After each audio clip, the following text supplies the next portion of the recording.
Hey there, it's Laura here from MakingCardsIsDone.com, and in today's video I'll be sharing you how to create an autumn or fall inspired ink blended background featuring distress ink and stamps by my favorite things, so let's get started.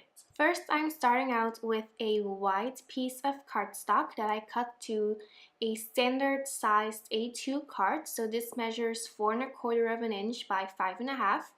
And I am going to use 2 strips of masking paper that I cut to 1 inch to 5½, and I am using this to mask off the areas where I don't want any distress ink on.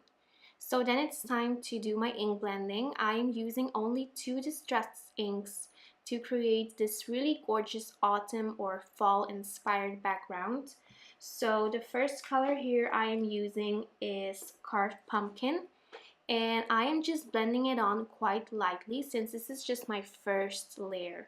I usually start out by adding my distress ink really light and just go from there.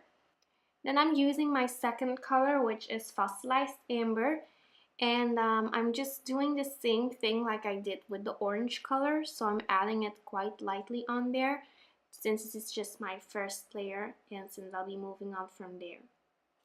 So next I'm going to apply the distress ink a little bit heavier. As you can see, the orange now looks a lot more bright and a lot more pigmented since I just used more ink. Then I'm doing the same for the Fossilized Amber, and then finally I'm just going back and forth with these 2 colors to create a really nice gradient. And this took me about 10 minutes since I'm just a perfectionist and I really couldn't stop blending, but now I'm really happy with the results. So I removed my pieces of masking tape, and then I'm going to spray some water into my hands and use it to apply some water droplets on this distress ink. Since this ink reacts with water, you'll be left with some really nice splatters of water. Okay, so now that I create my background, I just set that aside for a while to dry, and then I'm going to pick some cute little bears from the Birdie Bears stamp set from my favorite things. I picked out these 2 with the umbrellas, and I stamped it onto some Simon's Stamp Ultra Heavyweight cardstock with Memento Tuxedo black ink. And then I'm going to color these bears. So I've been practicing my Copic coloring a lot. My technique still isn't perfect, but I'm still learning and I'm really enjoying it as well. So I'm using 3 colors to color this bear. I'm using E27 first to add my first layer of shading. And I'm using the flicking motion with my brush. This technique is called feathering, and it's just a technique that I enjoy the most personally, and it's also the easiest for me.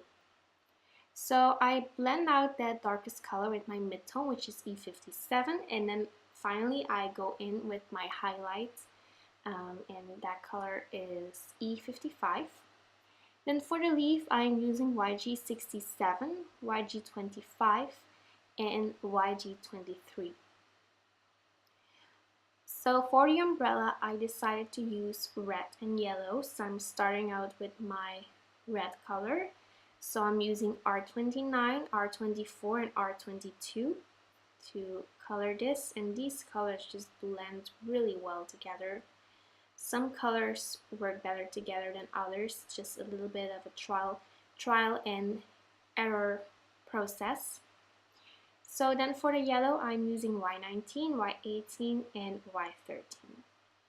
So once I colored my bears, I took the Modern Trees stamp set from my favorite things, and I'm using all of the trees to stamp a cool autumn background.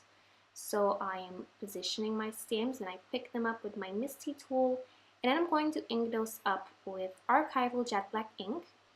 Reason why I'm using this ink is because I wasn't really sure if my distress ink was completely dry, and since this ink works well with water, I decided to use this one. So then I'm just going to stamp that with my mini MISTI tool, and then you have a really cool background. So now that I have my background and my colored bears, it's time to finish off this card.